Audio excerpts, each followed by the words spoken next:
Hello. Welcome back, Adobe Live Day 2. Thank you. My name is Ellie. I am here with Pratik for another day of retouching and talking through his photography, his process. Thank you for joining us. Say hello in the chat. We'd love to know where you guys are watching from, if you were watching yesterday, if you're joining us for the first time today. We are in San Francisco. Yes. So it's morning time for us, but it's so fun to see people joining from all over the world and all different time zones. And Totally. yeah, so say hello. Hi, Jordan. Thanks for joining.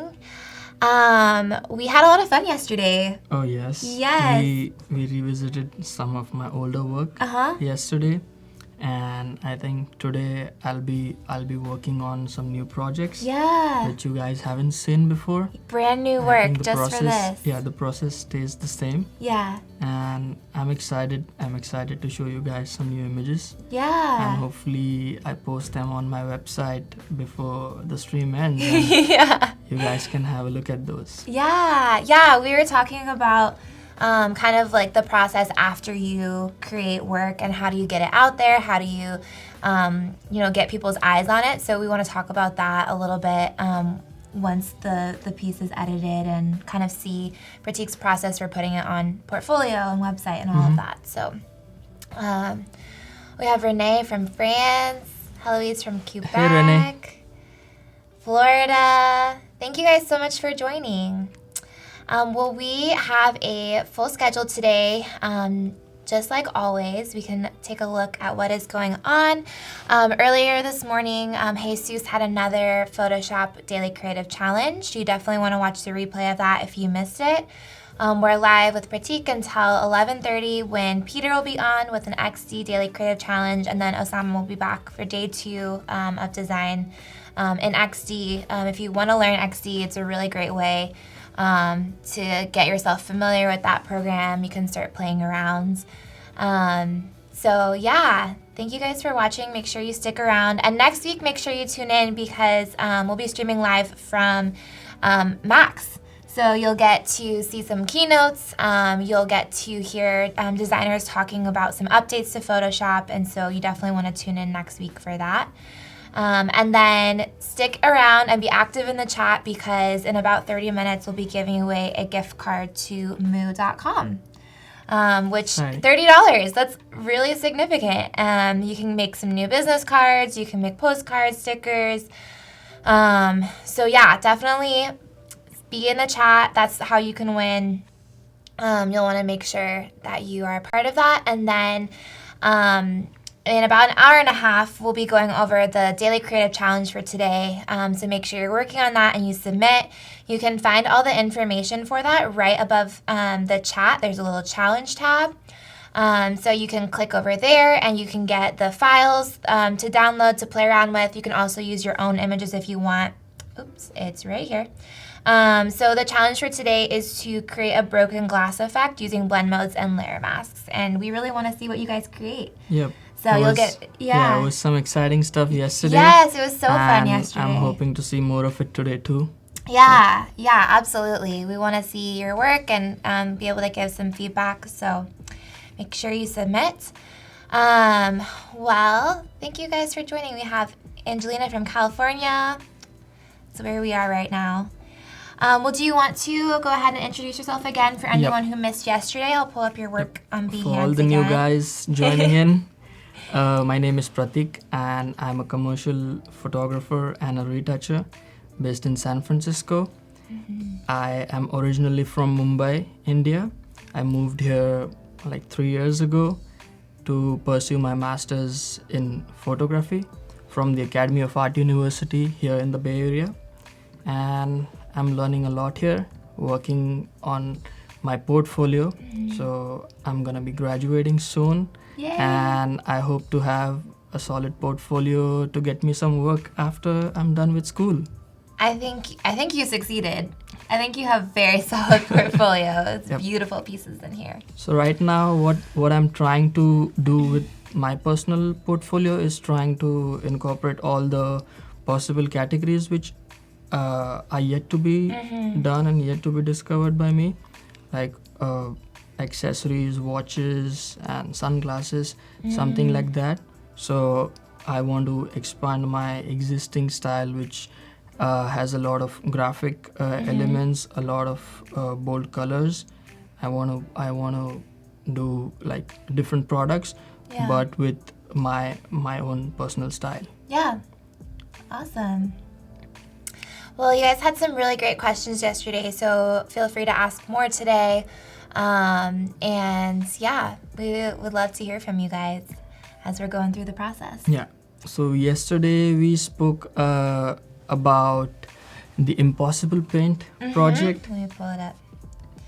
Yeah, if you want to I- see this, make sure you go rewatch yesterday. I didn't actually work on this project, Yeah. but I had some rough contents, rough PSD files to show you guys how this all came together, why I did it, how I did it, and how much time it took for me Yeah. to do it. Yeah, this was yesterday, and we also did one of the cosmetic images in the photo illustration style. So you guys can check that out too. For today, I'm gonna be working on a new project. So I specially did a photo shoot of a particular product, especially for this event, and I was thinking of a concept for a long time, and I thought that this might be the perfect scenario for me to do it. Yeah. And what we are gonna do is we are gonna make a composite out of like women's heels with some animal print, and those are gonna be on like a circuit board or a PCB circuit board background. And while I work on these images, I can explain my concept behind it, Okay. and you guys can ask me questions about some stuff. Absolutely. Let's Yeah. get started. All right. So basically, just to show you guys our unretouched raw image, this is the circuit board, and we're gonna select a tight crop out of it. So I've shot this on a phase 1 medium format camera. So I think that gives us a lot of pixels and a lot of flexibility to crop tight Okay. and still not lose any quality. So just to show you guys, this is the raw image. I did start working on this image previously. I just did cleanup. It took me a long time, like 3 to 4 hours of just cleaning up. So you I didn't you want shot to the do- circuit board yourself. Yeah, I Okay. did shoot it myself. And this is the tight crop, Wow. basically, from the previous image. It's such a cool pattern. Yeah. And here I have a layer of spot cleaning. Okay. So this is all the work I have done just to clean this image That's crazy. so that it looks kind of what I want it to look like. Yeah. Get rid of some distractions, Okay. right? So this is the background for the image, and these are 2 separate shots of the product. So this is gonna be on top of the circuit board. This is the hero shot for the product with its appropriate lighting. And I like to do my shadows in a different plate. I like hard shadows which kind of add an external element with the product itself. So this is the shadow plate. Normally what I do is I take 2 plates. One is the product plate, one is the shadow plate. For the shadow plate, what I do is I just get rid of the diffusion, which is in front of all the the strobe settings lights. the same. The Everything- camera angle is the same. Camera stays the same, nothing changes, just the diffusion gets pulled off Yeah. while shooting for the shadow plate. So what are we gonna do? We're gonna open these 2 images. Do you want to in explain Photoshop. plate again, just in case anyone missed yesterday? Yeah, so plate is an older term used by people who used to do a lot of film, Yeah. and it comes from that time. And basically we shoot everything separately. So if we are using like a focus stacking thing if you're using like different focal planes. So basically those are different plates. There are also lighting plates. So suppose we are shooting a product which has, we are not sure of getting enough detail in highlights. So basically we bracket the lights. So every light which is in play gets up by one stop. You click a picture, normal settings, you click a picture, and then one down or half down, and then you click a picture for the highlights, and you do the one up for the shadows. So basically you kind of save yourself with every possible by capturing every possible detail in the shadows and the highlights. And then if you feel like your normal plate doesn't have enough of detail to pull out from, you can always refer your plates so that you're secure with the image information. Thank you. That's very helpful.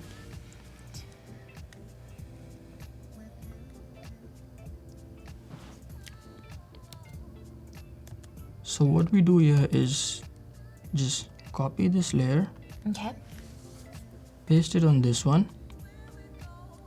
So on this layer, the product layer, I have kind of done some spot cleaning, just some basic ones, so that we don't spend a lot of time doing it right now. All those tiny little details, huh? When it comes to product, it matters a lot. It does. You don't want to have any blemishes or any thumbprints or any spots. Yeah, any dust even. So we're gonna merge this layer. So now we are left with two layers. Okay. One is the shadow layer and one is the product layer. Is there a reason that you shot this on green? Because yesterday you shot those lipsticks on white. Yes. So the idea behind it was that this has a lot of white in it. So my intention is to have it on a green background. Yeah. I've finalized the color of the background.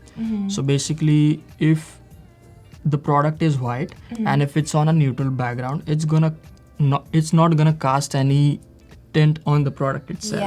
Yeah. So basically, to make it look real, you need to artificially add some green cast where it actually affects the product.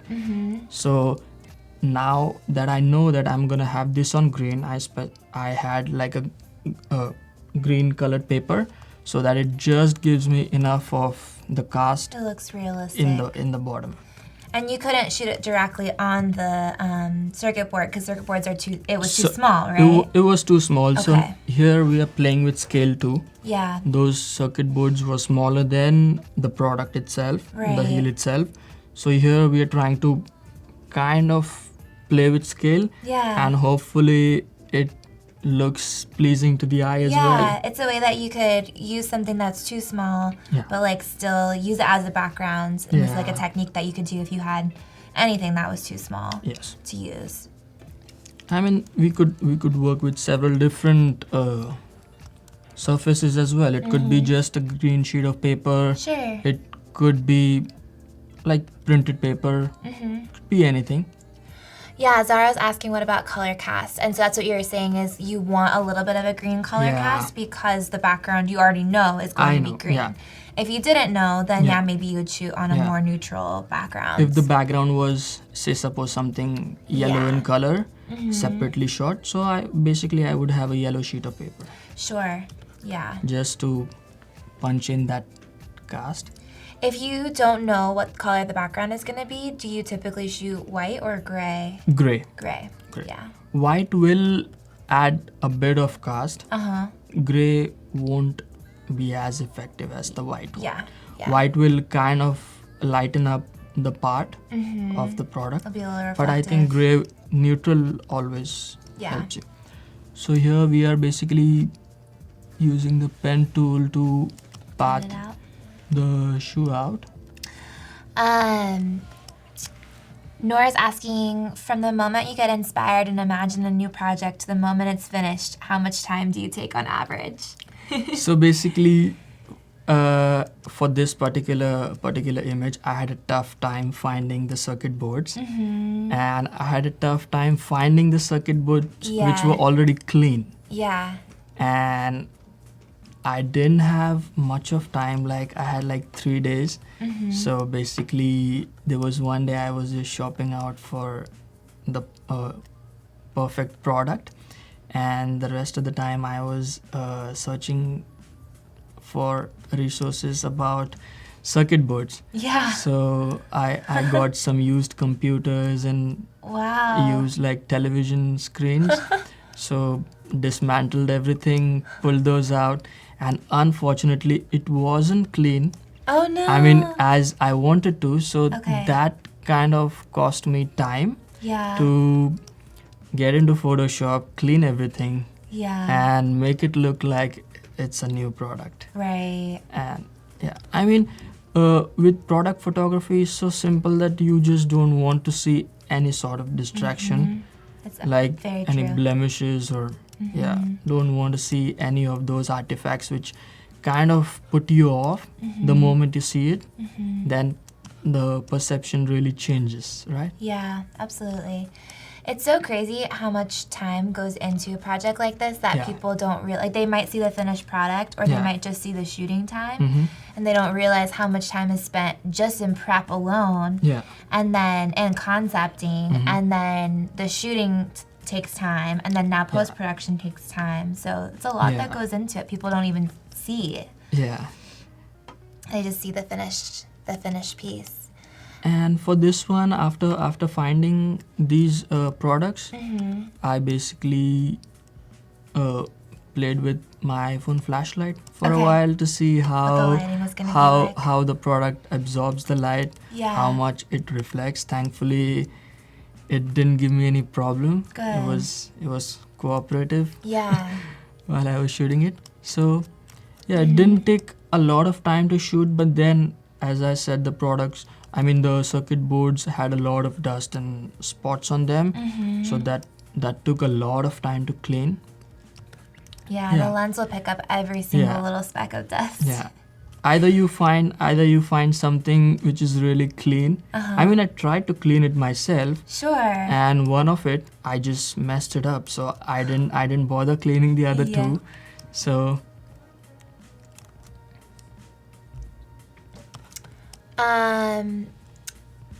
Yeah, Vandam says you could also use hue saturation to change like the cast color, which is true. But Yeah. if you can get it in camera, that's gonna save you a little bit of time. yeah, I mean, especially in this scenario where I was pretty sure of why I would select green. Yeah. So basically, the concept behind these images is that the two products which are in the project, those are like animal skins on the heel. So basically, what I thought was animals are supposed to be in nature, and nature is I think if you depict nature with color, I think the first color which come to your mind is green, Yeah. right? So that's why I was sure that I'm gonna use something which is definitely gonna be green, and these are gonna have a green surface. And the next thing, I thought that we live in a modern time, Yeah. and this wouldn't have been possible in any other era, that we have like animal print accessories or heels or product like that. So I thought that modern and heel were like animal print heels were like two main words I was trying to Yeah. play with. And I think I was searching for an external like connection with that word. Modern, I think, goes with lifestyle, modern technology. Yeah. And I thought technology is a good thing, and try to showcase technology with modern. And I thought modern technology can literally be a circuit board, right? Yeah. It definitely fits in the narrative. So I thought this is gonna be good. I think there's a lot of complexity to this image, with the background not being so minimal. It has qualities of its own, and the product itself has some texture, some color variation to it. Yeah, absolutely. That's so cool. I love Yeah. hearing like the thought process behind it and different things that you're inspired by. I mean, it's easier to shoot products on a colored background, but I think it takes a while to think about it and then make decisions based on your concept. Right. And if that works, then nothing like it. Yeah. Absolutely. So now here we are just getting the shadow done. So basically a rough path, and then what we'll do is just refine our mask a bit. Okay. So softer brush. Someone's asking if you were, did you live in India your whole life until you moved here? Yes. Okay. I was born and brought up in India. Yeah. I moved here when I was like 23. Okay. So That's so cool. And you did your first few years of school in India, your yes, undergraduate. I did my undergraduate, Bachelor of Fine Arts. My specialization was photography. Okay. It was basically an elective subject we were asked to choose Okay. in the third year of the program. And this is how I got hooked into still life. And basically, I mean, not a lot of people know this about me. Why I chose still life, there's a strange reason behind it.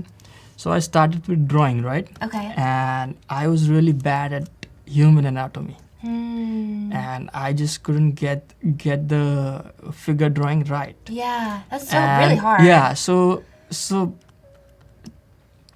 like I used to like object drawing back then, and then when I selected photography as an elective, it was the same case. I was not comfortable shooting people, Okay. and the only leftover thing was products. And that's how my love of object drawing kind of transformed into That's really product cool. photography. So it's kind of a strange thing. Yeah. I don't know, but yeah, That's it's really a personal cool. thing, I can say. Well, there's definitely challenges that come with product photography, but Yeah. you don't have to deal with models and hair and makeup and clothes Yeah. styling and all those things that can come with shooting people. So, yeah, I think in some Yeah. ways it's easier, but also not easier. Yeah. And there's pros and cons to both. I think photography, commercial photography in general, is a teamwork, Oh, absolutely. and I think that's more in like fashion and stuff, where you have a Usually have wardrobe a bigger stylist, you team. have a makeup artist, right? So Yeah. that's a lot of teamwork, and everyone needs to be equally, I mean, everyone has to put equal efforts, only Yeah. then it kind of comes together. Yeah. It's the same in still life photography if you're working with stylists. But yeah, in general, this is kind of the way it goes. Yeah, absolutely.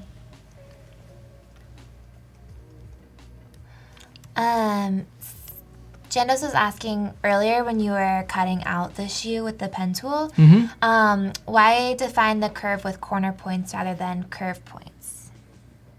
Or Ooh, I didn't get the question right. okay, I don't know exactly because I wasn't totally watching exactly what you were doing. Like I was, but yeah, I don't know what you mean, Jandos. If you can explain that. Yeah. Because you were like, when you were going around the curves, you were holding down and then going around the curve, right? Yeah, like Yeah.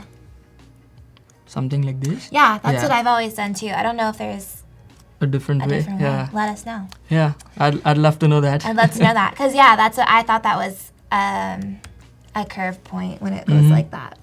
I don't know. see. I don't know if it looked different, maybe. So let us know if we can clarify that question. And then Simon's asking if you're going to reflect the circuit board onto the shiny animal skin, or you're just going to have the green color cast. Because I don't think No. the actual circuit board would reflect that much, right? The shoes aren't that shiny. It's not that reflective. You can't like it doesn't have a glossy coating as much as the other products. It's not like a plastic shoe. Yeah. So I think just a bit of realism with the green cast can just be enough. Cool. And then Vishal's asking if you've worked with professionals before, and how was that experience? So maybe like your internship. Yeah. So I am doing my internship with a still life photographer from the Bay Area. He is one of the West Coast, or I can say in the US, one of the best still life photographers in the country we have, and I'm really grateful to work for him. His name is Dwight Eshelman. I'm currently doing an internship with him, and That's basically awesome. I'm learning a lot from him, and then trying to apply that knowledge in my own stuff. So that's how I think I'm growing right now.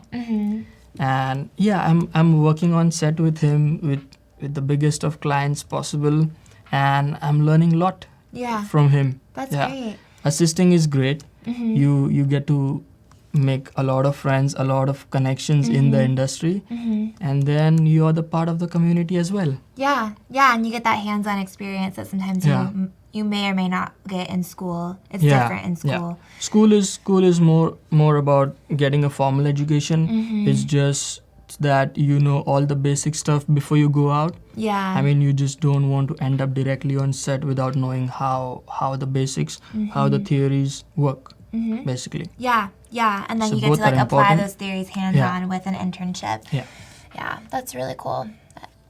So this is the shadow plate we have here. Oh yeah, And we can change the blending mode okay. depending on How you want it how to we look. want it. Yeah, and maybe change the opacity of the blending mode, like. Oh, Janice is saying there was only one handle rather than two handle points.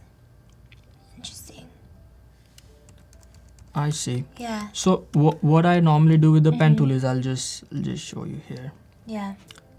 So normally what people do is don't cut this right here. Yeah. They just follow Continue this. So yeah. basically what happens is you lose flexibility. Mm-hmm. So what I normally do is I do this, and if I'm doing a curve, I just cut this right here. Yeah. So I can go in whichever direction I want. Right. And it won't necessarily force me to follow that line, basically.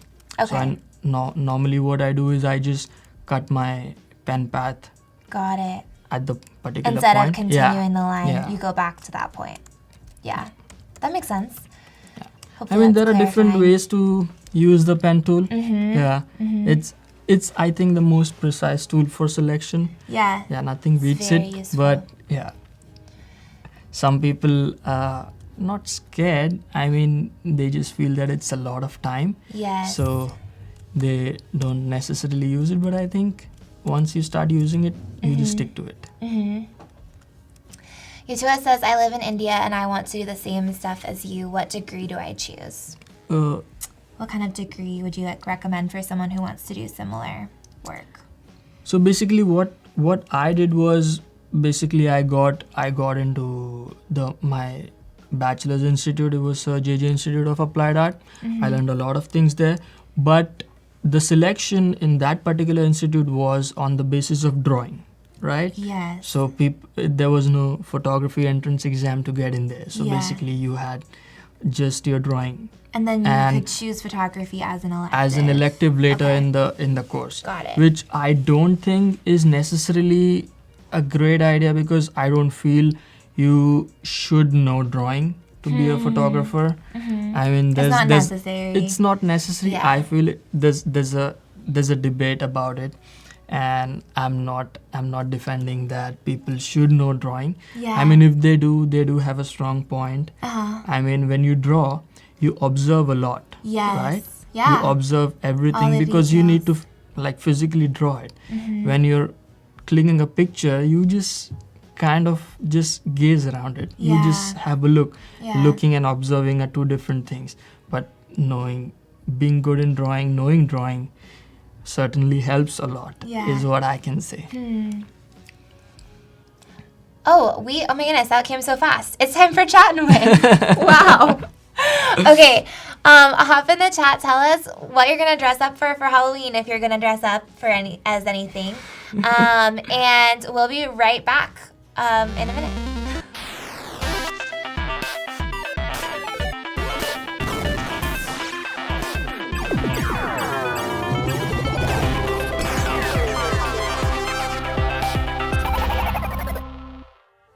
Okay, we are back. We're waiting to hear who's going to win our gift card to moo.com. There were a bunch of questions that were asked, and I'm probably not going to remember all of them, and they're going to disappear. So make sure you ask them again. If we don't get to your question, just ask it again, because I can only see a very limited portion of the chat at a time. So fun. Yeah, make sure that you ask again. Mother of Dragons. We have Angelina's going to be a vampire.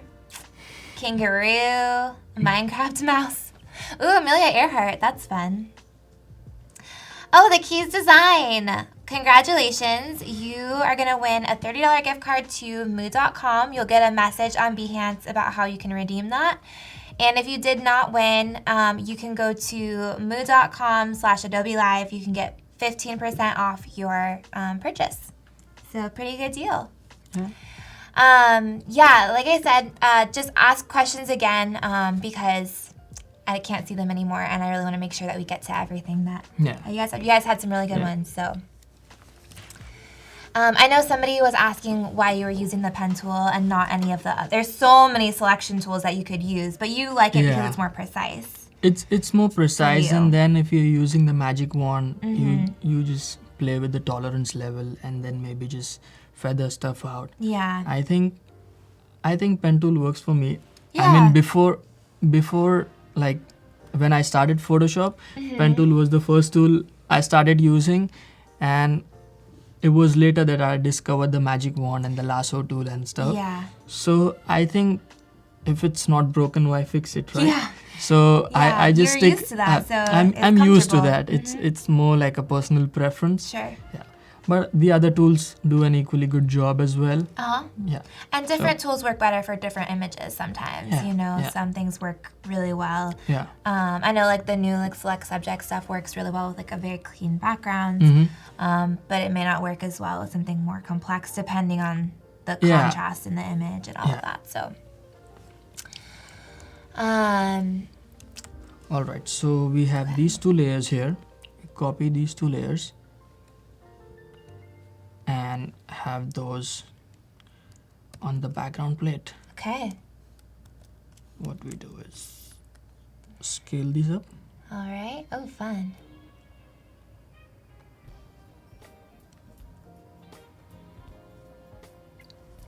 So now we are starting to get an idea of how this is gonna look like. Right.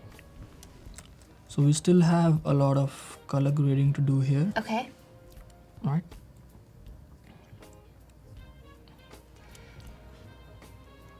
So well, let's merge these spots because I think I'm really happy with these ones. Just duplicate this in case. Yeah, Vidval says lots of texture in this, and there is. But it's not too overwhelming. It like works perfectly. Yeah. We have about 55 minutes until the Photoshop Daily Challenge reviews, so make sure you submit. The challenge for today is to create a broken glass effect. And you can watch the replay of that if you missed Jesus's demo earlier this morning. And make sure you submit. We want to see what you guys I'm create. excited for that. Yes. So just organizing some stuff here so that we know what's where.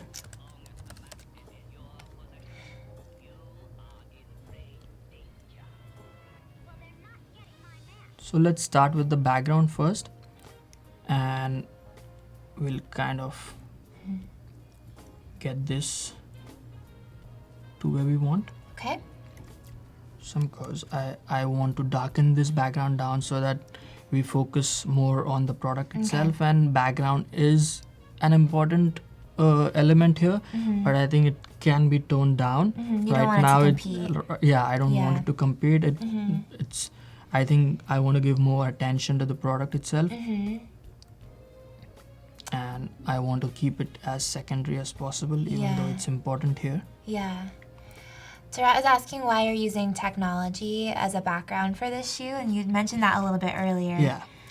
So basically, my idea was that I'm using the product and it has an animal print, like a snake skin. And what my idea was that normally animals are in the wild, in nature. Nature is represented with like blue and green, like sky and trees. Yeah. So I thought I'm gonna have something green as a background, and then these are modern products, right? Yeah. It wouldn't have been in any other time that we would see a snake skin print on maybe a handbag or a heel or something like that. Very current. Some accessories. So I think to represent modern, I thought that maybe modern technology can be a thing that in modern times we wear these prints on our shoes or on our heels, basically. So that's fairly an idea behind it. That's really cool. So what we do is we just link this to this particular layer. Then we come to hue saturation. So now because I shot these with a medium format camera, it has a 16 stop dynamic range. So even when you twist, if you have a hue shift or if you twist colors, it's gonna retain all the details. It's not gonna add any artifacts. So I think that's one of the advantages of using a medium format cameras. Right. And those are industry standard. So I think that's how it works, and you get a lot of information in the file, so you have room to play with in post-production. Yeah, absolutely. So right now what we did was, instead of changing the master, we come to the greens, and then we can play around with the hue. We can play around with the hue. But now we know that we want to stick to a greenish tone. Okay. We won't necessarily be using any other color, but maybe an aqua green or something like that. Yeah. Just to kill that saturation a bit, right? Then we come into the yellows.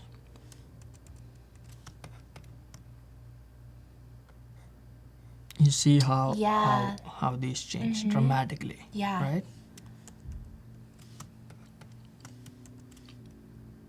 We don't want any complementary colors competing in the background itself. I think the background could be of a particular color, like either a cool color scheme or warm. Trying to go for cool here.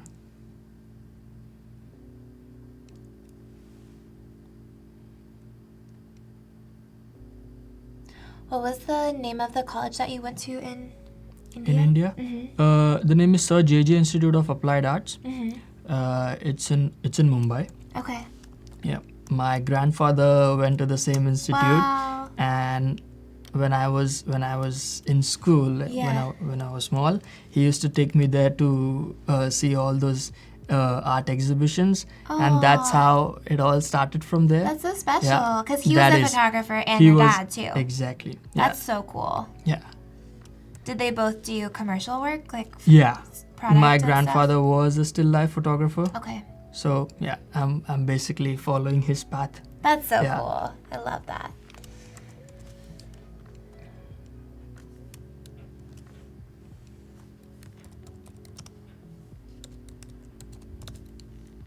Yeah, everybody loves this background. It's kind of an unusual one. Fun, It's kind of an unexpected one. You don't expect to see something like that, right? Associated with a product like this, right? I think that's when you can take something though that, like, what were you saying? The quote that you said yesterday, where like we're just recreating things now. Yeah. So you take two things and you create a whole new shot with Exactly. them, a whole new image that didn't exist before, but they're two existing things. Yeah. The quote was, It's something like that. It's from a Michelin star chef, 3-star Michelin chef. His name is Marco Pierre White, and the quote was that we live in the time of refinement and not invention. Yeah. Basically. So here you yeah, are we can associate that with this. Maybe. Yeah. So right now we're adding a gradient to the background because I have intentionally shot it flat. And I wanted to have like complete control of the gradient myself, because if it's a directional light, you just can't change the direction of the light, right? Right. But if you don't add that gradient and add the light source in, it's going to look not as realistic. Yeah. I think I'll quickly turn on and turn off those layers for us to see how it affects. John says the art of juxtaposition. Just true. Yeah. And then we can like increase or decrease the opacity. Normally blending mode of overlay works just fine with this one. So just subtle hints. Yeah, nothing too extreme. Yeah, nothing too extreme. This is a personal choice. You guys can choose it to be flat. I think because the product's been lit from a particular direction, we see shadow here, so I think it kind of makes sense to add the gradient as well. Yeah, and it makes to it give look a like sense you of shot it all light. Together. Yeah.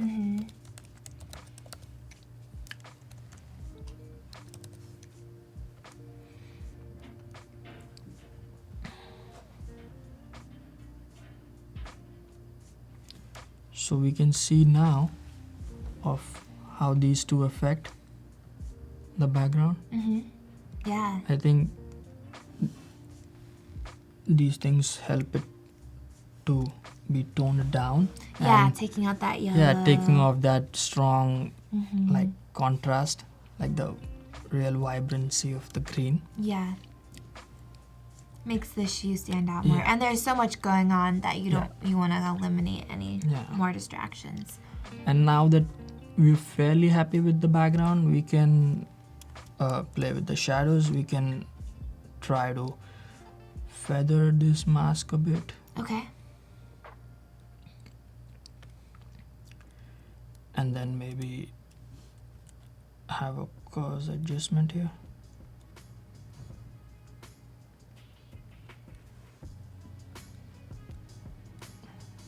So you could darken them or lighten them. Yeah.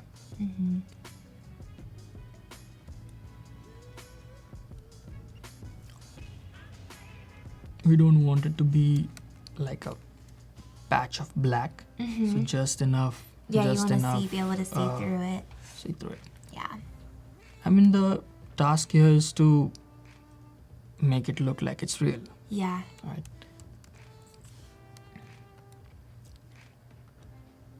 Yeah, that's where you were talking a little bit yesterday about seeing real life. So, like, noticing light in real life. What does it look like? And then you can, once you study that, you can apply it to your images. So right now I've duplicated this layer. I just want to be safe with this layer. I turn it off. I'm gonna do some burning here. So you're duplicating So if I mess it up, I just delete it, start over again. You don't have to. Because like, I think normally undo. I do my cleaning stuff on a blank layer, and it's not possible to dodge and burn on the blank layer because it doesn't have any content. So. But if you duplicate it, then it's the original image is safe, and you could go back to it very easily. Chat is asking if you're going to add any text on this image. No. Keep it simple. But, I'm gonna keep it simple. But I think if you see the layout, it looks like it can have a headline Has here. lots It of could space. be a magazine cover, could be a print ad. Yeah, you could poster. write copies below, like some information, some brand logo, whatever works. Yeah, absolutely. Yeah, it has a good amount of blank space there.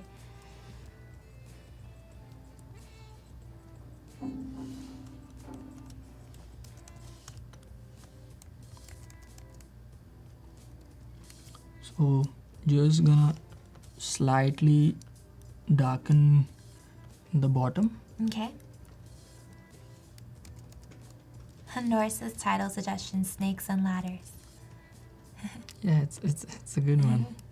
Oh yeah, so the Keys design is asking, what setting are you using to adjust the shadow layer without affecting the layer below? So how we did this was, this is our shadow layer. Basically, it's on multiply. When it's on normal, it looks something like this. Yeah. We had a different shadow plate, basically this one, and this was the product image. So basically I'm able to control the shadows in a separate layer because I have a separate image shot specifically for the them. shadows.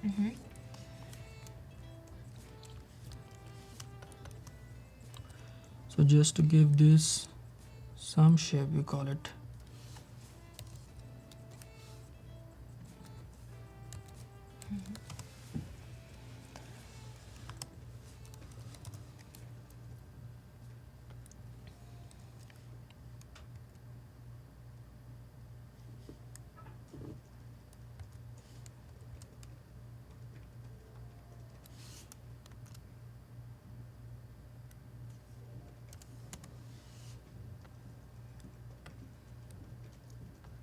Great.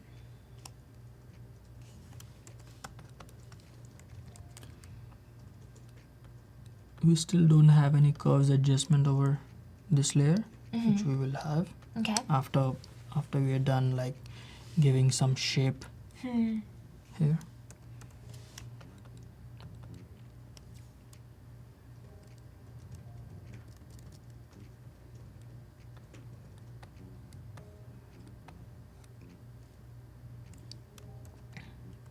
And now we can see the difference it makes. Yeah.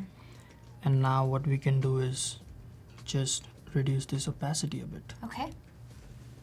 So it's just Slightly subtle. enough. Yeah. Just slightly enough. Or we can choose to just mask that. So depending on what areas we want Yeah. to be darkened. Now we come here with a curves mask, Okay. which just affects this one. So you're clipping it to the layer below it, Yeah, so it yeah. just affects that Just, one layer. yeah. So getting some contrast back. And you're just making all these adjustments based on your Yeah. eye and what Yeah. you feel like would look Yeah. most realistic and make the product look the best. Yeah. So right now, as we see, the shadow is a bit lighter. So could be like maybe 85%.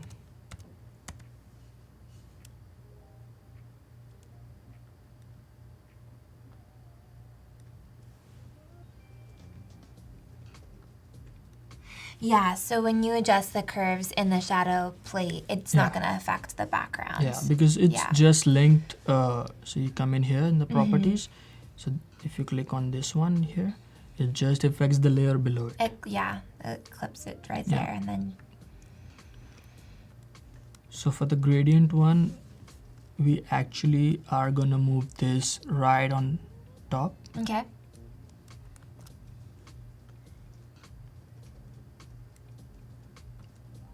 So it affects the product itself. As you can see the difference here.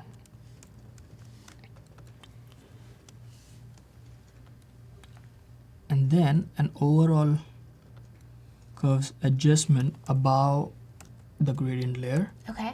Just some final contrast.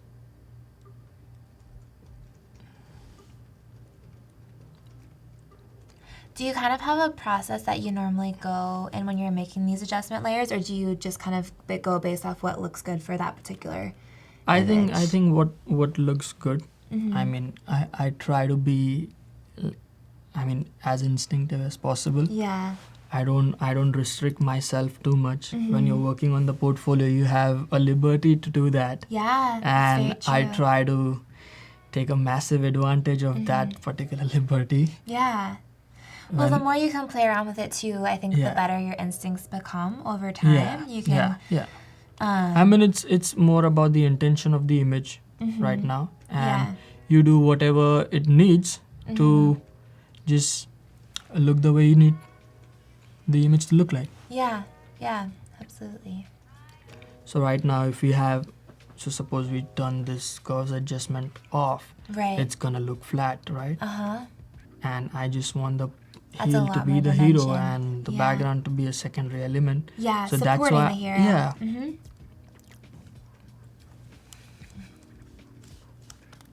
I think I'm quite happy here. I don't think I'm gonna play around more with this. Yeah, you were saying that yesterday. You have to know when Yeah. to stop. Yeah. I mean, right now I feel good. Maybe if I have a look at this 2 days later, I feel I take a should break. change this. So but Yeah. I can definitely change it. Mm-hmm. But then give yourself time to revisit your images, and they will speak a lot to you. Yeah. After you're done with them, When you after step you away, spend some time uh-huh. away from it, and when you come back to it, it'll speak a lot to you, and you will be your best critique. Yeah. I feel. That's true. That's true. I think that helps sometimes when you get stuck too. Yeah.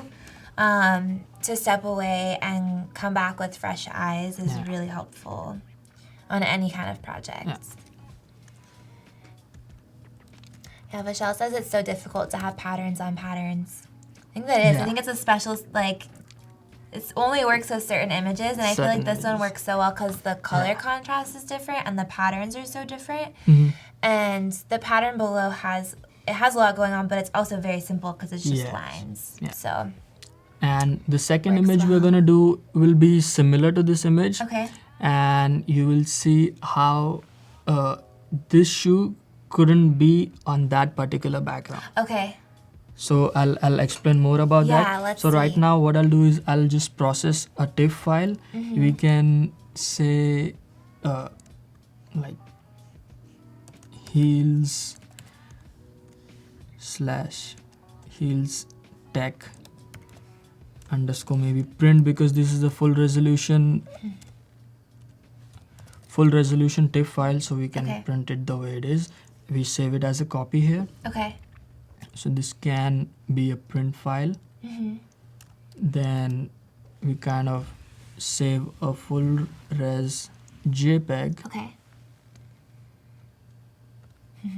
Keys Design says it feels like I'm in school again. Teaching a class. Not really teaching, but more like explaining my stuff. Yeah, I mean, which is if it helps, very I'm helpful. really glad. Very helpful.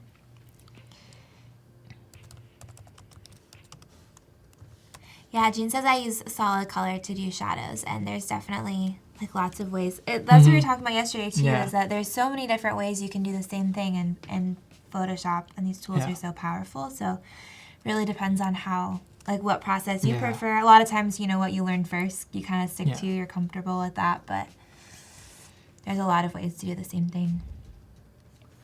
So I saved one full res TIFF file for print, one Mhm. full res will save one as a JPEG. Okay. Vishal is asking if you have any advice on physical portfolios. Do you ever bring a printed portfolio with you anywhere? Yes. Yeah. So I think printed portfolios are still there. Still relevant? I think we will now live in a generation of like digital portfolios, more like iPad portfolios. Mhm. But then when you are shown a printed portfolio, your reaction changes immediately. Mm. There's more feel to it. Like Yeah. it's more like making a digital painting Yeah. and making a painting with pencil and paper, right? Yeah, that's very the true. It's feel very of it different. changes everything completely. And if it's a well done, well printed portfolio, then I think it works better than the digital one, because the person you're showing the images, he knows that you can print too. Right. So Yeah. You would want to make sure it's Yeah. good quality printing, though, right? Because if it's poor quality, do you Yeah. think that would have a negative effect. Yeah.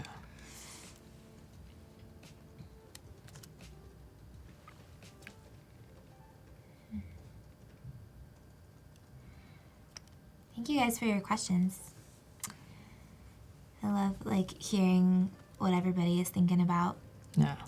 And then don't forget to submit to the Photoshop Daily Challenge.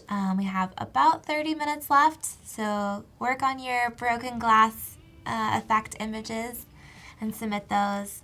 If you missed the video tutorial, you can watch the replay, see what Jesus did. This week is just a special 1-week challenge, so definitely want to get in on that. Yeah. So this is just the JPEG image. Okay. What we'll do is we'll create one file just to upload it on Behance. Okay.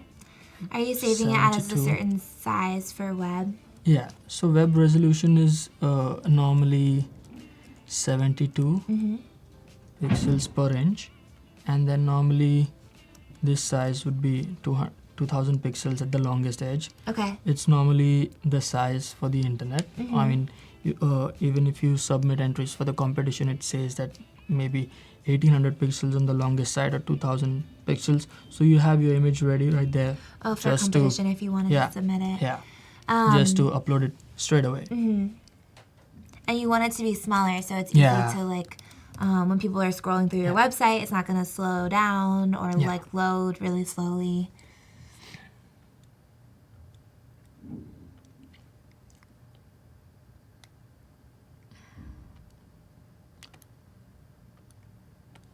So we have one image ready here. Okay, so when To you go. export, do you always save one for print, one for web, just so Yeah. you have it? Just so that I You have don't it. have to export again in the I future. have one layered TIFF file. I don't normally save layered files in PSDs. Okay. I stick with the TIFF format. Okay. And I think TIFF is kind of heavier and takes a lot of space. It stores more data. Okay. So I think TIFF is my way to work. Yeah. So this is the second image we'll be working on, Okay. and let's just start with the product here. Rasim's asking how much RAM does this high heel have?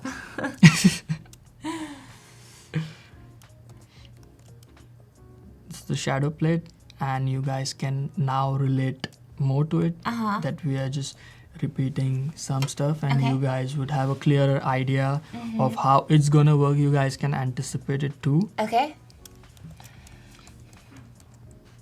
Yeah, so this is definitely a different pattern. Yeah, You're different saying pattern. it's not Yeah. going to work on the Yeah. same backgrounds. You have to Because- think about that. Yeah. So I just refined these edges. Okay. Now what we'll do is merge the cleaning down, duplicate these two layers and turn it off, so that, if we want to come back to this, these are our safety layers. Yes. If we mess something up. Yeah.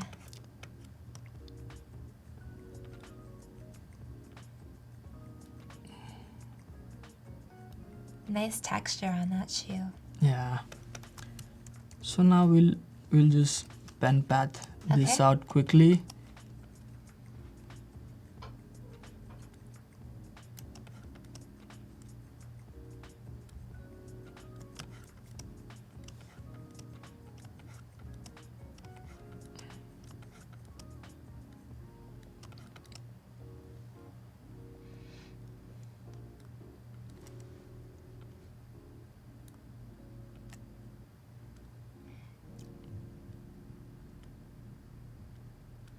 So then the challenge, if you're using a different background, is how do you make the two shots cohesive while and kind of still stick to a theme while using a different background? Yeah. So like I said, I used medium format cameras. I have an access to the medium format cameras in my school. Yeah. And I'm really lucky to have that. Yeah, that's great. So I need to thank my school for that. And so basically it gives you a lot of flexibility in post-production, because it's a lot of data. It's a bigger sensor, so more light, more data, more flexibility to play with.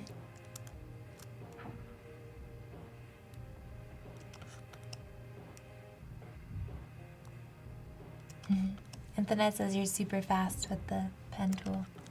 Yeah, I mean, I'd like to be more precise, but I'm trying to Sure. make it as quick as possible for you guys so that you guys aren't like Just watching the pen tool for 2 hours. It's kind of soothing though. Kind of does make me feel very relaxed watching you do it. Yeah, it's like a therapy kind of thing, Yeah. like a meditation. Yeah. And bath the entire day.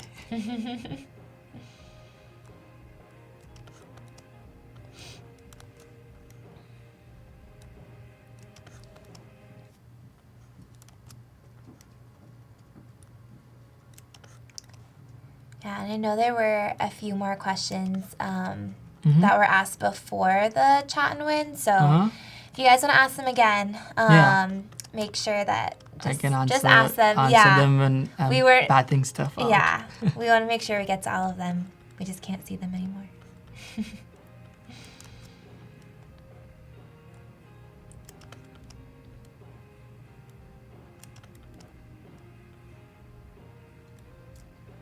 I really like this shoe. Yeah. And then it says that you teach well. Oh, thank you. I didn't know that about myself. I'm being really honest. Yeah. Learning more about yourself. Yeah. I think it helps that you're very open about your process and you know, you're a student right now too, Yeah. so I think you know what's helpful. I mean, yeah, this is my process and it's not necessarily the right process. I'm also more like you guys, more like trying to find stuff out. I'm still learning, not there yet, but trying to be there. I don't think anyone's fully there though. Yeah, With these kinds of tools that have so much, like you could use it and like forever, and you there's no end to it. Yeah, you can always be getting better. Oh, Nora's asking if you would select hair with the pen tool or if you'd use a different method. Yeah, I mean, I mean, in this particular thing, magic wand would be the one. Yeah. But then it would take endless amount of feathering and reselecting refining. and stuff. Yeah. And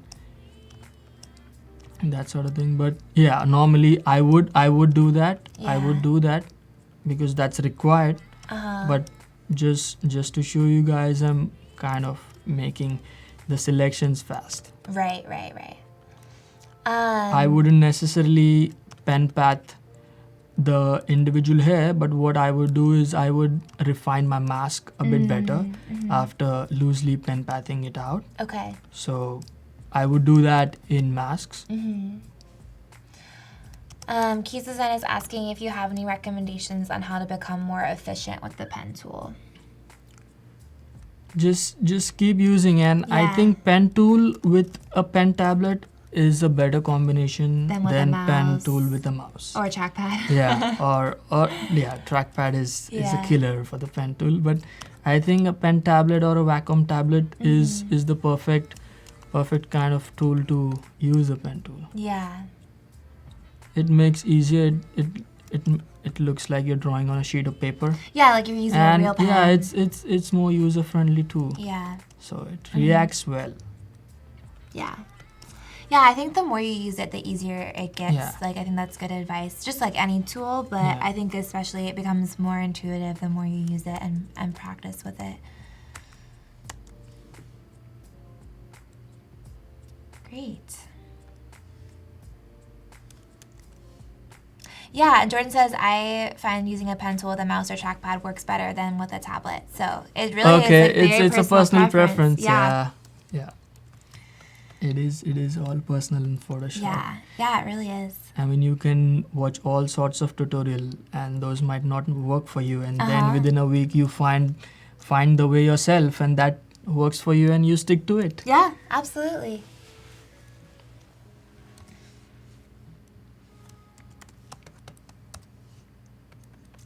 Michelle's asking if you see yourself retouching images in the future. So if you're like shooting full time, do you think that you're going to stick with retouching yourself, or would you outsource?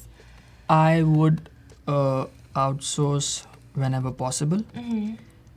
I would like to shoot more. Shoot more and then retouch less. It's a lot of time. It's a lot of time, and I think I'm comfortable shooting Yeah. than like spending a lot of time in front of a computer. So I think, yeah, I mean, it basically depends on the nature of the job. Right. If there's a budget for retouching and then you don't have time, you can definitely outsource that. And if there's a budget and if you have time, then you can do it too. Yeah, Yeah. that's something that you want Yeah, to do. I would do it in that scenario. Uh-huh. I would definitely do it. And it's also kind of hard to get a retoucher which thinks like you, works like you. Yes. I mean, he needs Has to be your familiar style.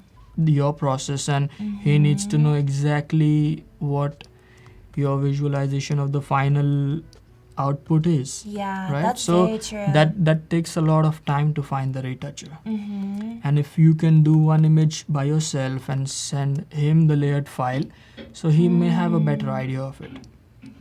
Yeah, I think that is a really good point, because if your work and your style is very specific, Yeah.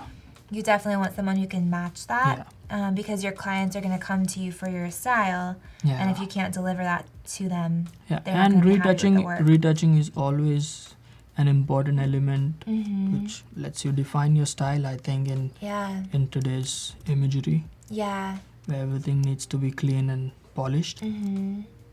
You don't want to see defects anywhere. Yeah. So So Anatha is asking, why don't you just use colorage for green? And you were saying a little bit earlier that you shot this on a green yeah, background because you kind of you knew what the end product was going to be, yeah, and so you don't yeah. have We to add we, color we, later. we could use the color range too, Mm-hmm. but then I think it's a lot of steps Yeah. with different settings. Like you feather it out, Mm-hmm. you mask it out. I think my first option while selecting is always the pen tool. Yeah. So I start with that, and in most of the cases, it does a fairly good job of what I'm expecting. Mm-hmm. Yeah, it's just a preferred way. Yeah, absolutely. To select loosely, you can select the color range and then feather it and then mask it to refine it further. Mm-hmm. Unending ways in Photoshop, basically. Yeah, there really is. About 20 minutes left until our creative challenge review. Hmm. So make sure you guys submit. And in case you missed it, I mentioned earlier that Adobe Live is going to be streaming from Max next week. So make sure you tune in for that, for some keynotes and for Photoshop updates and some really fun things. So Monday, Tuesday, and Wednesday. Video Val says this is making me want a shoe shop. Me too. Yeah. Can never have enough shoes. So right now we have our two base layers here. Okay. Then this is gonna be the background. So I found one which was red in color, Okay. and even So you found a here, different circuit a board. different circuit That board. was red? That's cool. That was red. Okay. And I originally wanted it to be red in the image itself, Mm-hmm. but then now that we attach a concept to it, we don't have the flexibility to use red if we are trying to go for a narrative here, if we are trying to explain why is this the way it is. Right. So basically we need to get it to the same color Okay. as the previous one. Okay. So, but if this was just an aesthetic choice, I would go for green. Okay. But when you add like a concept or a narrative to it, it Mm-hmm. changes. So basically this, Yeah. I spent a lot of time on this one too, Okay. a lot of cleaning and stuff. So basically I just used brush tool wherever necessary, Okay. like just I drop a color, Mm-hmm. a color picker, and then I use stamp tool and spot healing tool. Okay. Just the basic stuff. Mm-hmm. Nothing like too detailed.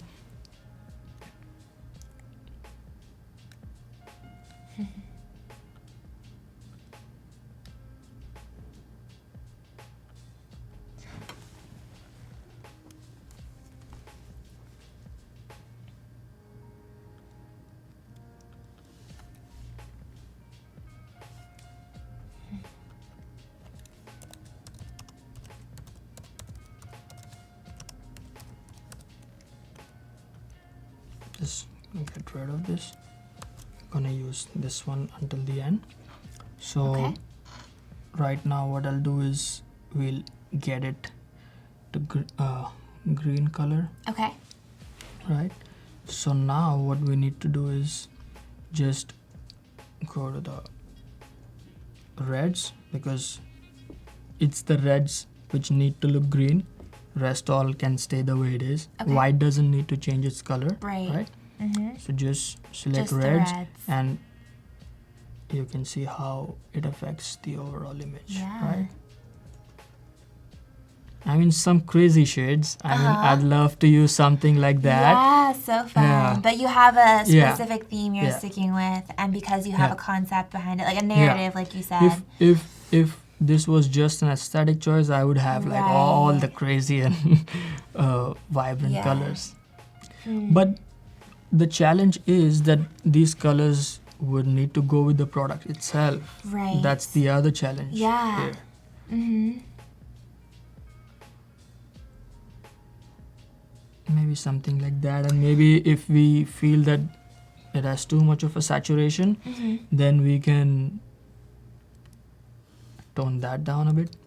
I think it's kind of cool to give yourself restrictions like this when you're working on your portfolio, Yeah, because when you're working with a client, they're going to be giving you restrictions, totally. and they it's might good to have follow specific that- colors or follow that, whatever. yeah. Yeah, so then if you have those kind of for yourself, you can practice working within restrictions, Yeah. and like I think it helps. It's going to help you in your career. Vishal's asking if you would do toy photography at some point, because it has some portraiture elements as well. Have you ever thought about shooting toys or? Maybe if I can incorporate them in my style, Yeah. I would. Yeah, I would definitely. Specific Because toys. it's just like the eraser food project I did. I mean, those are not too different than toys. Yeah. They definitely have The little erasers.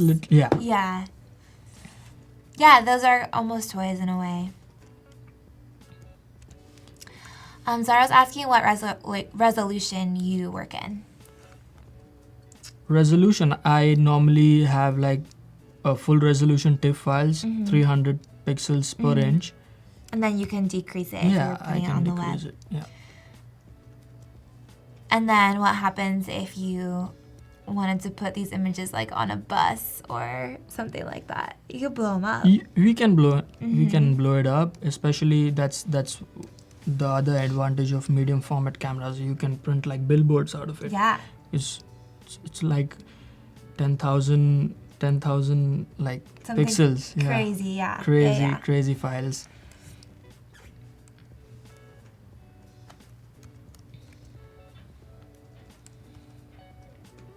So this can be a gradient. Okay.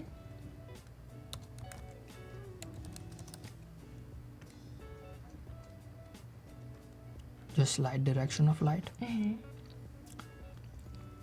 Then we import these two files here. Okay. Copy these, C, paste these. So right now you can see why this one fits in this particular image. I mean, I can show you guys the last product, because that's the thing when it comes to pattern on pattern. Yeah. You need to carefully balance it, right? Yeah, and those patterns are Yeah. pretty different. I mean, too complicated too. You won't have any breathing space. Your eyes won't rest, Yeah. and see how this makes a difference versus Yeah. lets Absolutely. you focus on the product itself, and your eyes are not all over the place here. Yeah. Yeah. You need So a that focus was- point. That was a call I made when I was selecting products.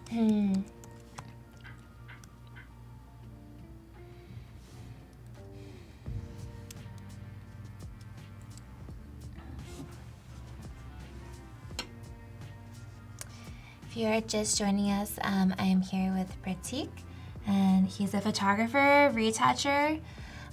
So right now working on an image that he shot specifically for this stream, for his portfolio. Yep.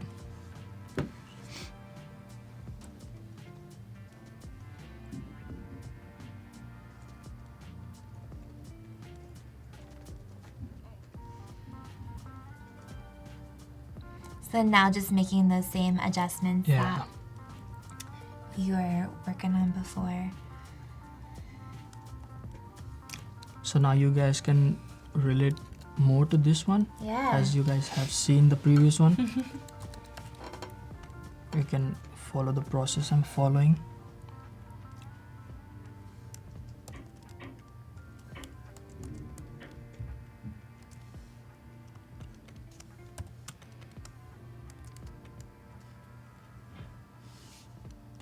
Again, I duplicated the product layer. I'm burning this a bit. Okay, and you're burning that on a separate layer, so it doesn't affect the original copy. Yeah, it doesn't affect it, and if you think it's too much, but the directions are quite nice, then you can just choose to change the opacity values. Yeah.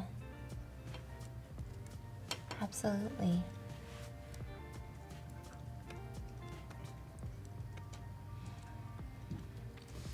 So what this does is it adds a bit of saturation as well, like a color burn. So we can kill that later with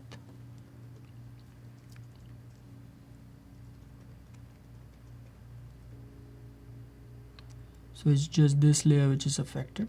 Okay. Right.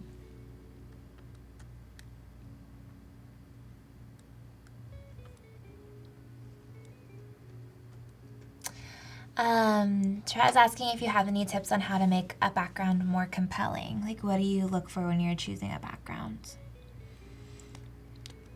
So in this case, as I said, my intention was to use some green, right? And then what I kind of figured out, I was hoping to use something I've never used before. Yeah. Or not necessarily I've seen this particular type of product associated with a background like this. Right. So it kind of made me curious about how it would actually look if it's done, and this is kind of a self-exploration until now. And if it's a fitting image with my concept, then I think it can add to my portfolio as well. Absolutely.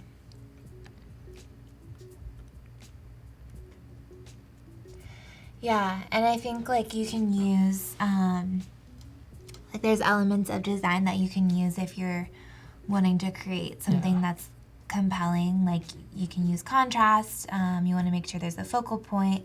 You want to make sure, like you were talking about earlier, your eye can like breathe and travel through the image, so it's not too overloaded. But yeah, there's like there's so much that goes into a photo. It's kind of hard to say specifically without seeing a background, like what could make it pop a little bit more. So we just have a low-res JPEG sitting on top of this one, right? Okay. So it kind of... You make sure it's the same size. Sorry, wrong one. You can watch all of the streams on Behance. There are so many different streams. You can watch this stream, you can watch yesterday's, you can watch a lot of past streams, not only in Photoshop, but XD and Illustrator, and so many different streams and people who've been on. So make sure that you guys check that out. If you're wanting to rewatch this later, that's where you'll find it, is on behance.net/live. Andre is asking, how do you prepare or deliver a file for advertising panel prints? I don't know exactly what that means, but if you're... I think I would give the high resolution Yeah. TIFF, the highest resolution Yeah. possible. If it depends on the printing too. If it's a billboard, it doesn't need to be like a 300 pixels per inch print. Yeah. I think billboards are printed at a resolution of 100 or 150. I'm not sure about the value. I think, but definitely not 300. So if you reduce your resolution by Yeah. half, you double the document size Okay. by, say, double, literally double. Mhm. So But you have to I know the think- purpose yeah. of the print before you can Yeah. like export it correctly. mhm, Yeah. yeah, I think it's all dependent on the outcome. Mm-hmm. Mm-hmm. So what I did here was I just choose the low res JPEG placed on top of this image right here. So it's kind of giving me guidelines of how much space the product is occupying. Yeah. So now what we need to do is just select this layer and group shadows too, and kind of fit this Right. in right here. Maybe it could slightly be. Nora's asking, how do you know when the image is done? Like, when do you decide to walk away? Just how I did for the previous Yeah. one.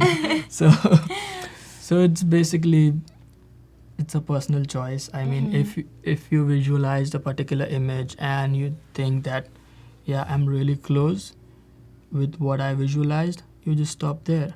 Yeah. And then you maybe come back 2 days later if you feel that you want to do something, Mhm. and then the image tells you a lot about what it needs to have more, or does it need to stay there? Because you have the way fresh it is. eyes. Yeah.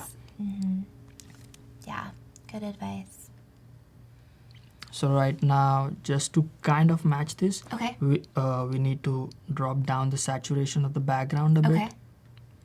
To bring the green Yeah. kind of more Yeah. muted, how the other one is.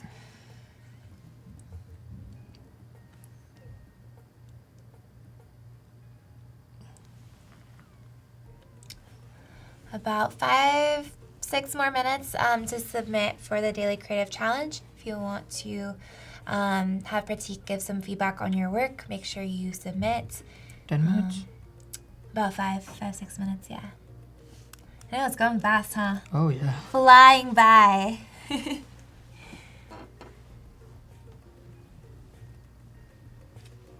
Do you flatten your images when you deliver them to clients?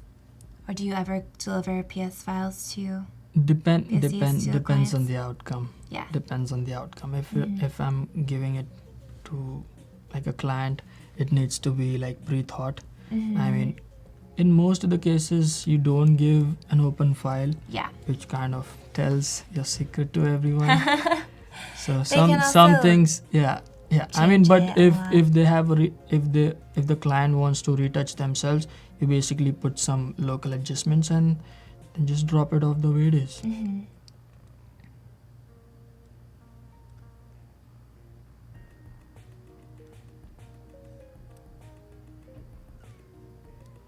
I mean, to answer more precisely, you would have like the exact information before you even start the shoot. Yes, you would have that Whether- listed out in your contract, Yeah, what yeah. the deliverables are going Yeah. to be. It's not like an out of the box thing where Yeah. you would be surprised. Oh, why do I have to give a PSD file? Mhm. Right? So Yeah. Yeah, definitely you want to talk through all those things in advance.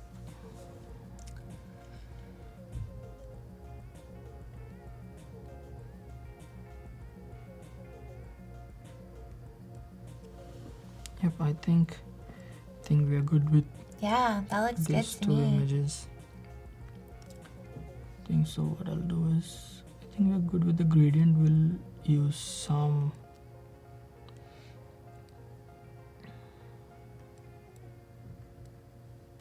the overall curve.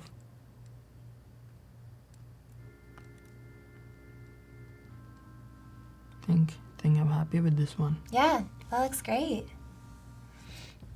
So we save this.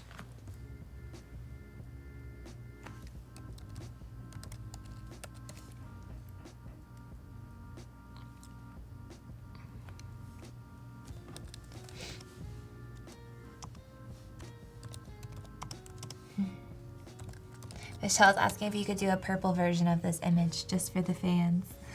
I see. But you got a story you're sticking to. Yeah, I mean, Just if while it's you're just doing for the good. fans, I can. Just to show you guys. I'm gonna save a layer TIFF file. Okay.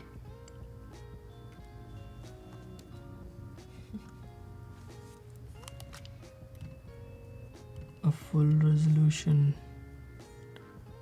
flattened TIFF.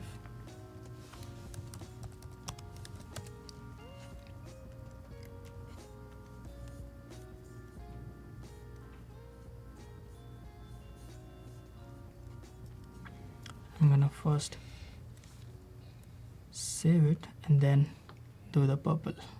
Okay. Just for fun. Yeah.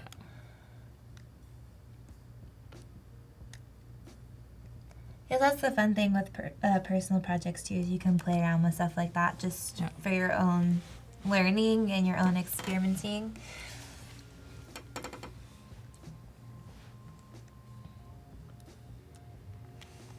I would be more precise about naming my files, Sure. but just to show you guys. Yeah.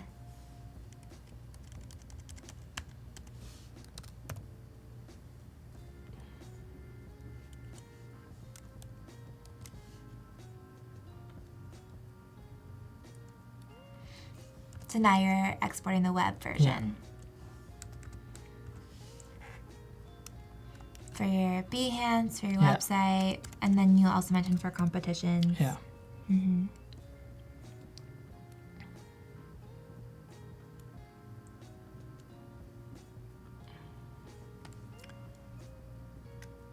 Okay. Let's do the purple one. Okay. I think we need to come here, Okay. select the reds again, and Make it purple. just Ooh, I like that red actually too. That's good. yeah, it's a good combination. Uh-huh. Want me to stop here or That's fun. I like that. this one? Yeah, I like it Okay. with like a redder tint in it. I think Okay. pinker tints. And Bastian says, it's "Thank you for kind of playing chill hop music in the background." We can't hear the music. It's silent in here for us, but I know the music, the soundtrack is very good. I wish we I'll- could hear it too. I'll name this on request. Okay, on request. Requested by the fans. Yeah. For the fans. More like friends than Yes, fans. friends. But friends can be fans. Sometimes Yeah. your friends are your biggest fans, which Yeah, is maybe how it should supporters be. or Mhm. not How fans. it should be.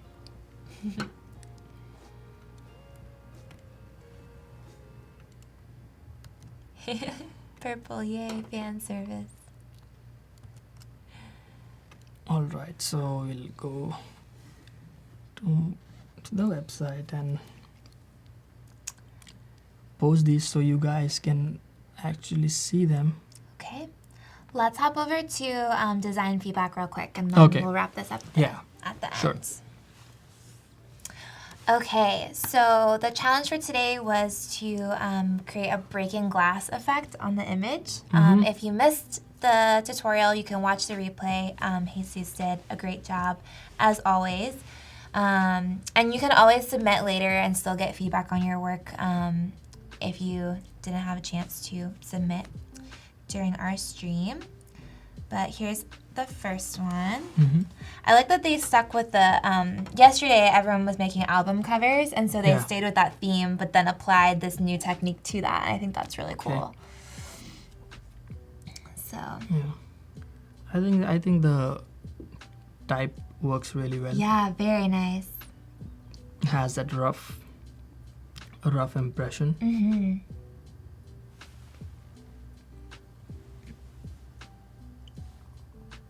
Yeah. I think a bit of middle tones in the actual like breakage of the glass Okay. would And kind like of- in here.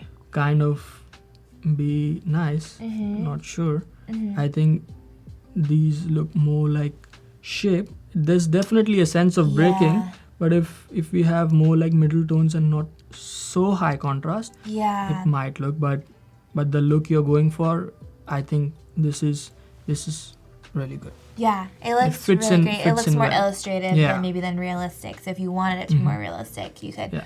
bring down the contrast. But if you want that like more illustrative look, then you nailed it. Yeah. Oh Yeah. yes. Yeah, that's a really fun album cover.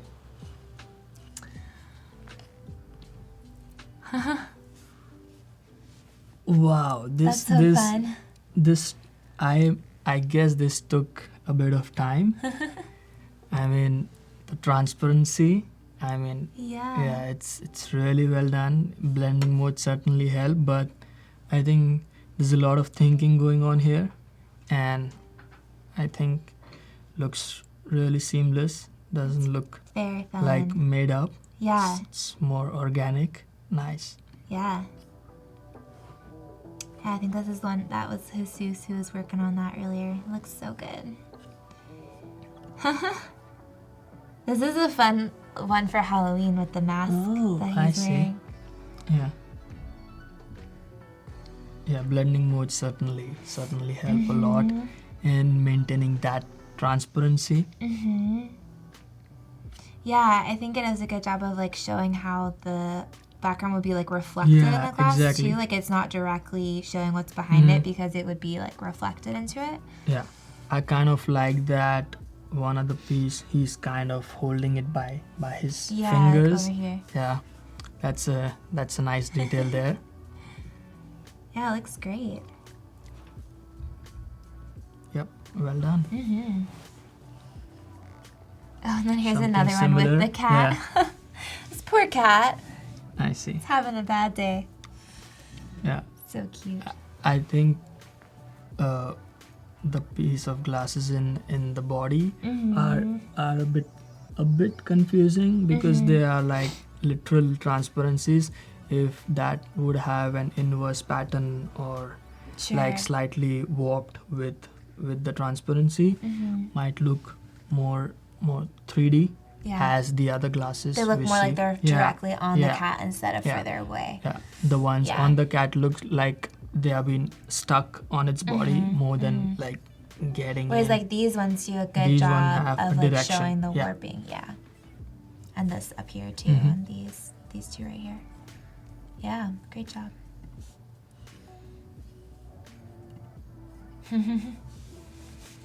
Nice. Yeah, I mean, this is what I'm talking about. If you can see the face, it's not exactly transparent, Yeah. but it's reflecting. like taking well the properties of glass and how glass kind of reflects stuff. This looks more realistic. This is how I would imagine it would look if it's like constructed in real life. It Yeah. would not exactly be transparent if it's on an angle. So yeah, Yeah, nicely done. great. Okay, I think that's all we have for today. Yeah. Thank you guys for submitting. Make sure you stay tuned. After the stream is going to be an XT Daily Creative Challenge. So if you want to participate in that, it'll be right after this. And tomorrow will be another Photoshop challenge, 9 a.m. Pacific time with Jesus. So thank you for submitting. And like I said, you can submit later if you want. And you can still get feedback on your work from the community, which is really cool. Yeah. Zoro says animals don't get the concept of glass. That's true. I buy that. I buy that. Good job. These are really great. I think this is a really fun effect. So, great job. So I think, Go back over to your screen. yeah.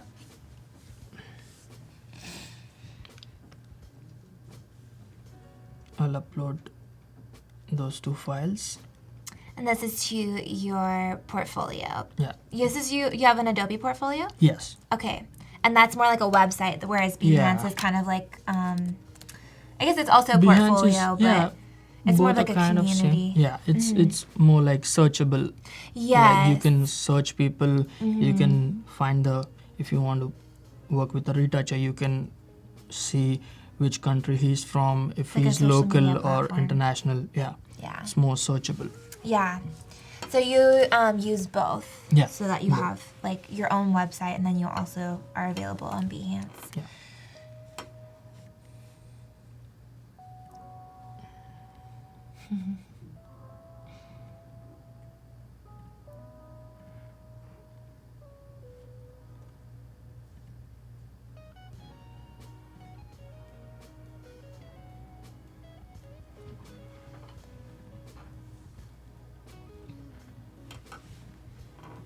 So do you have things that you do besides uploading to your website and Behance that kind of help get these images in front of people that you want to see them?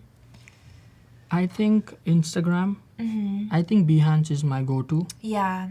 I spend a lot of time on Behance Mm-hmm. looking at other people's work and stuff. Yeah. So I think that's one of the most like Kind of your inspirational main sites platform. for me, Yeah. where there's a lot of design inspiration Mm-hmm. and stuff. And then Instagram is great for that too. Yeah. For getting people to see. And then you were saying yesterday that you sometimes will email, like say the NARS piece or this shoe company, you could send them these photos directly Yeah. by finding their email on LinkedIn or messaging them through LinkedIn and Yeah. pitching to them, showing that you can work with their products. And Yeah, that's Instagram is kind of the social media site right now yeah. because of so many content creators and so much content out there Yeah. from all the companies. Mm-hmm. So I think Instagram is good for promoting yourself. Yeah. Behance is more like for graphic design, art directors, more like people who are oriented towards an agency Mm-hmm. sort of thing. Yeah. Yeah, you guys can It's a lot of different platforms. just take a look at this image on my website now. It's up? It's Yeah, live? it's up. Just a Great. moment. I think it did. Yeah, I see it. Okay, great. Okay, Right here.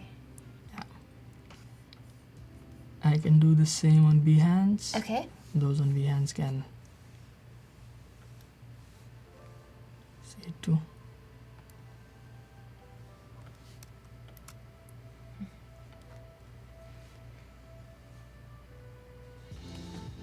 Do you ever like put, because you had a concept and like a story behind Yeah. this, do you include that when you upload it to Behance, or do you kind of let it speak for itself? Sometimes I think I am a guy who wants to focus more on the aesthetics, even though sometimes I do have concepts on Yeah. of like a particular project, but I think the work needs to be there. Mhm. It's like, I mean, I don't want to sound like rude, but No, it's yeah. it's like you say normally a picture is about 1,000 words, right? Yes. Mhm. But then you need 1,000 words to describe a picture, right? Yeah. We are contradicting ourselves. So I just want the picture to be there And speak and for if itself. speak for itself. And Uh-huh. if someone is kind of curious to know how it all came through, then I can Explain that to explain them. more. Yeah. But I think the picture is the thing which should like directly work for me, Mhm. regardless of any statement next to it. Sure. Yeah. I mean, that's my way. Yeah. People might not absolutely. agree, but yeah, Yeah. it's more personal. We have about 15 minutes left, so if anyone has any last questions for Pratik, make sure that you ask them while we have him here.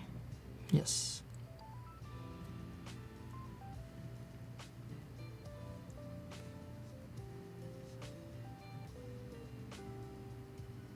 Keys Design says I'm suffering from analysis paralysis due to all the platform options.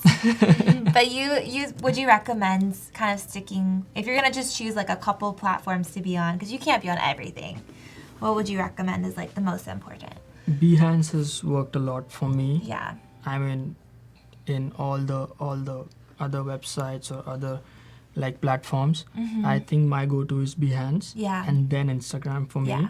Yeah, Instagram is more like, I mean, there are a lot of people out there on Instagram. I think if you, I mean, people nowadays get work from Instagram as well, Yeah, that's right? yeah, absolutely. I think it depends on you. How much time do you want to dedicate promoting yourself, Yeah. and how much time you want to spend working. I Yeah. think, but you need to be somewhere. You just can't You're not gonna ever fill up your hard disk. yeah, be right? discovered if everything stays on your computer. Yeah. Yeah, absolutely. And if we have some time, I'd like to show Yeah. one of the previous projects I did, Let's do it. Eraser Food. And we kind of started it yesterday. Mm-hmm. You were and cutting kind of out left those it there. erasers. Yeah. So now I'll quickly show you what the raw files look like. So these are just shot on their own. And these are erasers. These are That's so these are erasers. crazy. So I have different shadow plates here too. Yes. So basically what we do here is I have them sorted out so you guys don't need to go through that process with me again. So basically I have like a shadow plate and the product plate here. Okay. Just like you did with everything else. Yeah. And this is an overall adjustment, just a global adjustment here, which we might use or we might not. Mm-hmm. So we go here, solid color.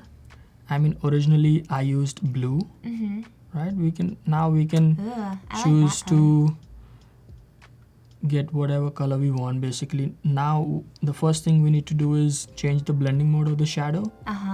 If it's a lighter color, luminosity works best. Okay. If it's a darker color, multiply works best. Okay. And that's so the color comes through the shadows, which is more realistic. Yeah. I can show you examples of both. So the top one is luminosity, the bottom one of the burger is multiply. Okay. And if we change the color, you can see what works best with, right? Lot of difference. Yeah. And Yeah, it really is very different. Depending on the background color, you can change your blending mode.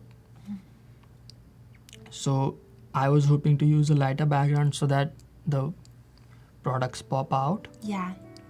So I think we'll stick with that for now, but if you guys want a darker shade, you know what needs to be done to get there. Okay. Nora says I used to eat mini burger candy when I was a kid. Have you ever had those? Like those gummy burgers? Oh yes, I was Those a big are fan so of good. that. Me too.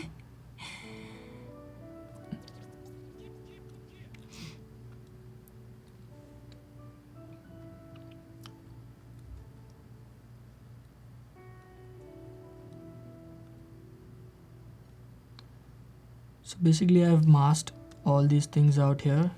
Without the mask it looks something like this. Okay. Yeah. Just select the product itself, and then what we do is auto select group. We basically are trying to form a grid here. Okay. And we're trying to create an illusion that it's unending and it's repeating itself. Without actually having to buy and set up 20 erasers, 30 erasers, however many you would need to create that in real life. Yeah. You can just do it in Photoshop. Yeah.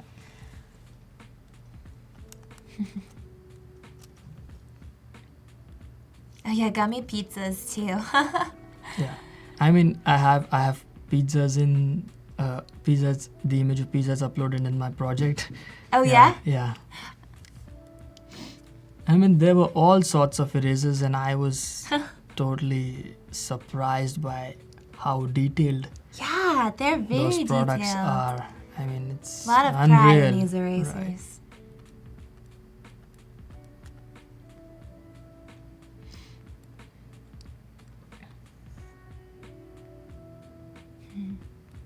I like that you did them like rotating too, like so that the I mean, not all exactly the same. The challenge is to repeat it, but then it shouldn't look like I've repeated just one single. Right. I mean, it would seem like I was just lazy doing it. Yeah. Right? A bit more effort doesn't hurt.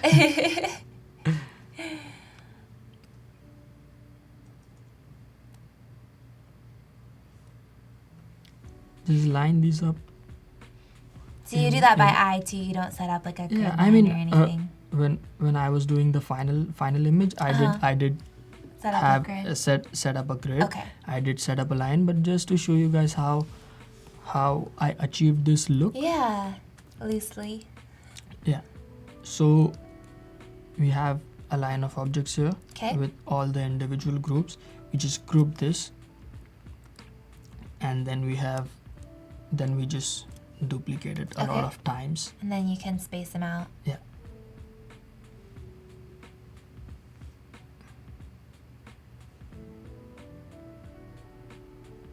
So fun.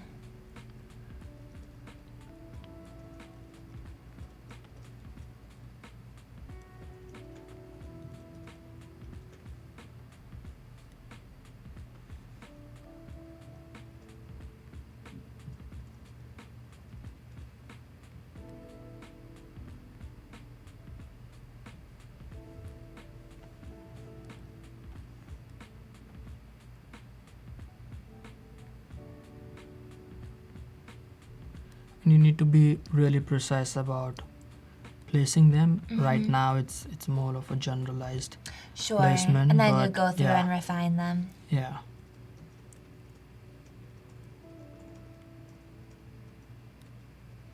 Yeah, you could use this technique to not just do like precise patterns too, but you could do like kind of random. You could do yes. I mean, so many different things yeah, like with the same technique. it's just that I did a grid with this. You can place these wherever you want. Yeah, and if you are doing a grid, it probably should be very Yeah. precise. Otherwise, it's gonna look off. Yeah. But you could use this like so many different ways, which is cool. Like it's a very versatile technique.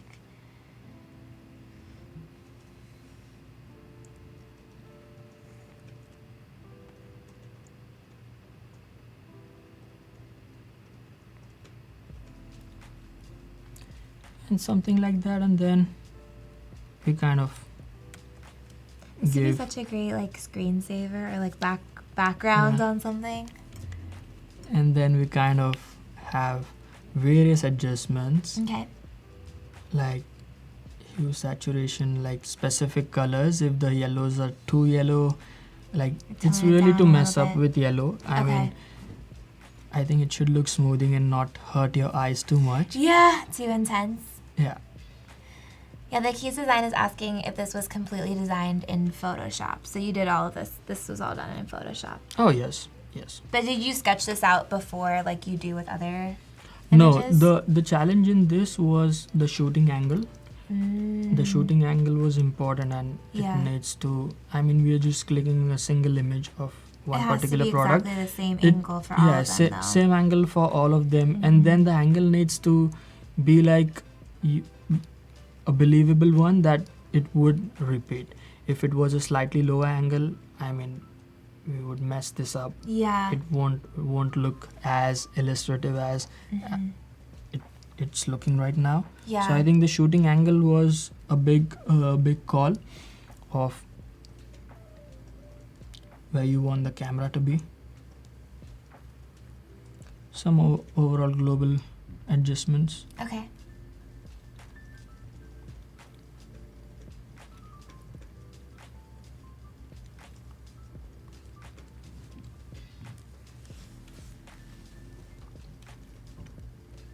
And then you can basically play around with, now that we have stuck to this tone, Edit something the like color that. a little bit. Yeah.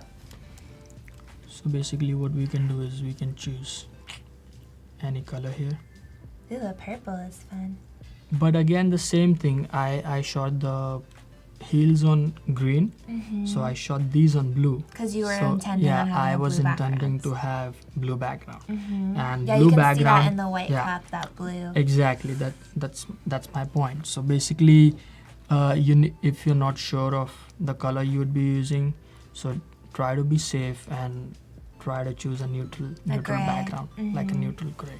Yeah. And we can basically select anything we want here. If it's a darker one, you need to change the blending mode for Yes. each group. But if it's a lighter one, I think it looks just about right.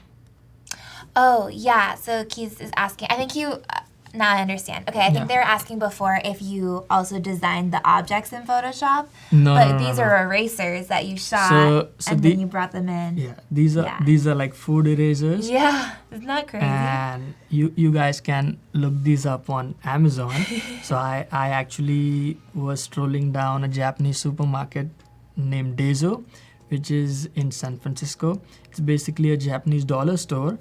And while just roaming around there, I got to see these, There you especially this set with the burgers, fries, and the soda. And I was like, let's do something with that. And I don't want my images to be a one-off, so I try to make them in a series as possible, Yes. like different versions, like extension of the same idea. Mm-hmm. Looks good in a series. So I thought, let's find some more if there are any, and there were a lot of them. Yeah. And I just can ordered a big pack of erasers from Amazon, and I just photographed all of them. You want to show my screen just for a second? Thanks, I'll show. So here's these ones. Yeah, it's a lot of Japanese food, Yeah. a lot of desserts. These are I mean, so detailed. That's so they, crazy. they keep adding more and more stuff, and So you I'm could just keep tempted this to going I'm forever. tempted to do them all. Yeah. So fun. Oh yeah, the little pizzas there. So cool.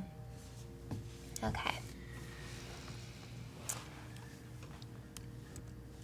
You want me to show another image?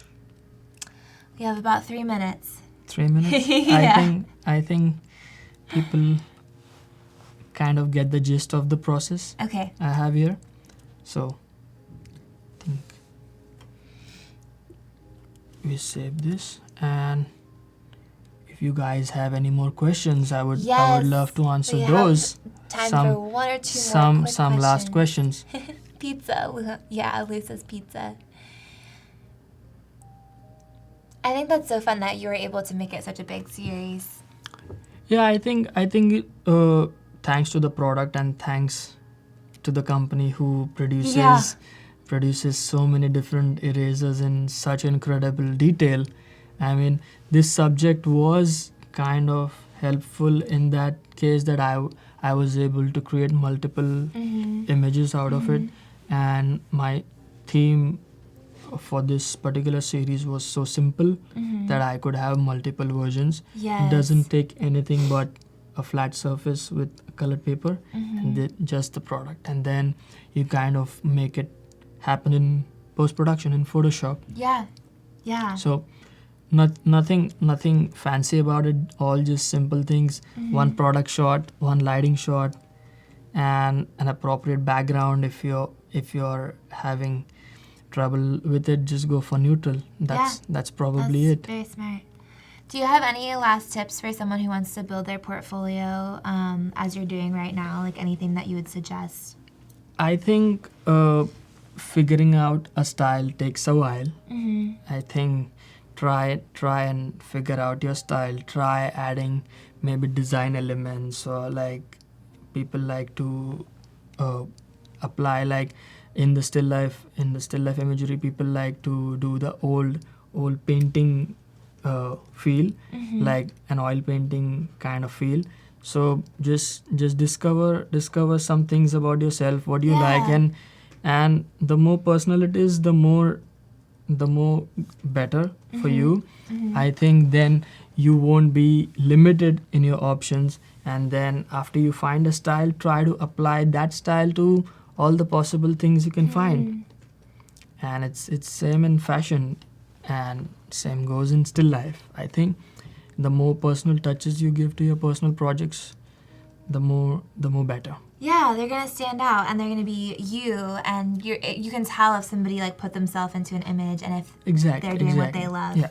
Great And advice. if not, then improvisation is Yeah. also not bad. Yes. Just there's a lot of inspiration out there on Yeah.